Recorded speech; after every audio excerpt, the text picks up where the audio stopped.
জুবিন গাৰ্গবিহীন প্ৰথমটো দীপাৱলী মনত বুকুত বহু বেদনা বিষাদ লৈ এবাৰ অসমবাসীয়ে উদযাপন কৰিবলৈ আগবাঢ়িছে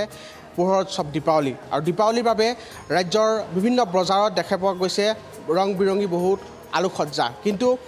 আমি এই মুহূৰ্তত উপস্থিত আছোঁ উত্তৰ পূৰ্বাঞ্চলৰ বাণিজ্যিক প্ৰাণকেন্দ্ৰ ফাঁচী বজাৰৰ কাষতে থকা লাখটকীয়াত আৰু লাখটকীয়াত দেখিবলৈ পোৱা গৈছে পূৰ্বৰ দৰে কিন্তু নাই গ্ৰাহকৰ ভিৰ পূৰ্বৰ দৰে নাই ইয়াৰ আচলতে সেই আনন্দ উৎসাহ এই মুহূৰ্তত মই লাখটকীয়াৰ এখন ইলেক্ট্ৰনিক্সৰ বিপণীৰ সন্মুখত আছোঁ বিভিন্ন ধৰণৰ ৰং বিৰঙী লাইট ইয়াত উপলব্ধ হৈছে তেওঁলোকে প্ৰতি বছৰে নতুন নতুন ভেৰাইটিৰ লাইট ইয়ালৈ আনিবলৈ চেষ্টা কৰে যিসমূহৰ যোগেদি দীপাৱলীৰ যি পোহৰ উৎসৱ সেই দীপাৱলীৰ গৃহসজ্জা বা আলোকসজ্জাৰ ক্ষেত্ৰত বিশেষ আচলতে এইসমূহৰ ভূমিকা থাকে কিন্তু এইবাৰ সেই আনন্দ উৎসাহ নাই এই যিখন আপোনালোকে বিপণী এই মুহূৰ্তত দেখিছে এই বিপণীখনত পূৰ্বতে আমি দেখিবলৈ পাওঁ যে ইয়াত গ্ৰাহকৰ হেতা ওপৰা হৈ থাকে কিন্তু এইবাৰ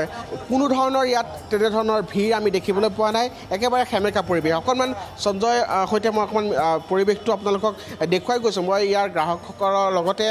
ইয়াৰ বিপণীখনৰ যিসকল স্বত্বাধিকাৰী তেওঁৰ সৈতেও কথা পাতিবলৈ চেষ্টা কৰিম আৰু পৰিৱেশটো আপোনালোকক অকণমান দেখুৱাই গৈছোঁ দাদা এইবাৰৰ দীপাৱলী বজাৰ দেখিছোঁ একেবাৰে সেমেকা একদম এই জুবিনদাৰ কাৰণে আমি হেৰি মানুহবিলাকো মালবিলাক নলয় এইবাৰ আৰু একদম হেৰি মানে চেল নাই এইবাৰ একদম একেবাৰে চেল নাই মানে যেনেকৈ যোৱা বছৰ চেল আছিলে এই বছৰত মানে 20% 25% চেল আছে আপোনাৰ চেল নাই একদম এইবাৰ আমি প্ৰতি বছৰে দেখোঁ আপোনাৰ দোকানখনকে ধৰি এই সকলো লাখটকীয়াৰ সকলো ইলেক্ট্ৰনিক্সৰ দোকানত গ্ৰাহকৰ হেতা ওপৰা লাগে কিন্তু এইবাৰ একেবাৰে মানুহেই নাই একেবাৰে মানুহ নাই এবাৰ মানুহবিলাক নিজে আহি কয় যে আমি নলগাওঁ এবাৰ এটা দুটা ভিতৰত ঘৰত এটা দুটা সৰু সুৰা লগাই লওঁ বাহিৰত কিন্তু আমি নলগাওঁ নিজেই মানুহবিলাক আহি কয় আমাক আপুনি কেনেকুৱা কি ভেৰাইটিজৰ আনিছে এবাৰ লাইট চবেই ভেৰাইটিজ আছে ডাঙৰ লাইট সৰু লাইট আছে কিন্তু এইবাৰ চেল নাই একেবাৰে কিন্তু আমিও ভাল পাইছোঁ যে মানুহবিলাক বাহিৰত লগোৱা নাই অলপ ঘৰৰ কাৰণে সৰু সুৰা লৈ গৈছে সেইটোৱে ভাল মানুহবিলাক চবেই মানে এইটো শ্ৰদ্ধাঞ্জলি দিছে একদম আপোনালোকো জুবিনদাৰ বিয়োগত ম্ৰিয়মান হৈ আছে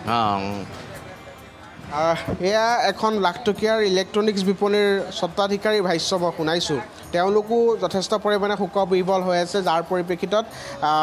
তেওঁলোকেও এই যি আনন্দ সেই দীপাৱলী বুলি ক'লে যি আনন্দ আচলতে সকলোৰে মনত থাকে সেই আনন্দ এইবাৰ তেওঁলোকেও উপভোগ কৰিব বিচৰা নাই বা উদযাপন কৰিব বিচৰা নাই কিন্তু নিয়ম মাফিকভাৱে তেওঁলোকৰ যিহেতু এক ব্যৱসায় গতিকে ব্যৱসায়িক প্ৰতিষ্ঠান হিচাপে ইয়াত বিভিন্ন ধৰণৰ সামগ্ৰী তেওঁলোকে ইয়ালৈ আনিছে যিসমূহ ৰং বিৰঙী আলোকসজ্জা সেইসমূহৰ যোগেদি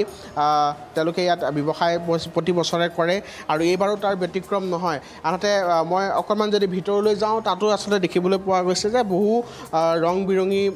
আলোকসজ্জাৰ যিসমূহ বিপণী সেই বিপণীসমূহ ইয়াত খোলা আছে কিন্তু গ্ৰাহকৰ ভিৰ একেবাৰে নাই আপোনালোকে যদি মন কৰে একেবাৰে সেৰেঙা এক পৰিৱেশ আৰু য'ত গ্ৰাহক একেবাৰে নাই বুলি ক'লেও ভুল কোৱা নহ'ব ইয়াত পূৰ্বতে আমি দেখোঁ যে দীপাৱলীৰ 2-3 দিন পূৰ্বৰ পৰা যথেষ্ট পৰিমাণে গ্ৰাহকে ভিৰ কৰে কিন্তু এইবাৰ দীপাৱলী বজাৰ একেবাৰে উৰুঙা হৈ আছে যাৰ পৰিপ্ৰেক্ষিতত দেখিবলৈ পোৱা গৈছে ব্যৱসায়ীসকল যথেষ্ট পৰিমাণে তেওঁলোক চিন্তাত পৰিছে কাৰণ তেওঁলোকে বহু লক্ষ লক্ষ টকা ব্যয় কৰি তেওঁলোকে এইসমূহ আলোকসজ্জা আনে কিন্তু এইবাৰ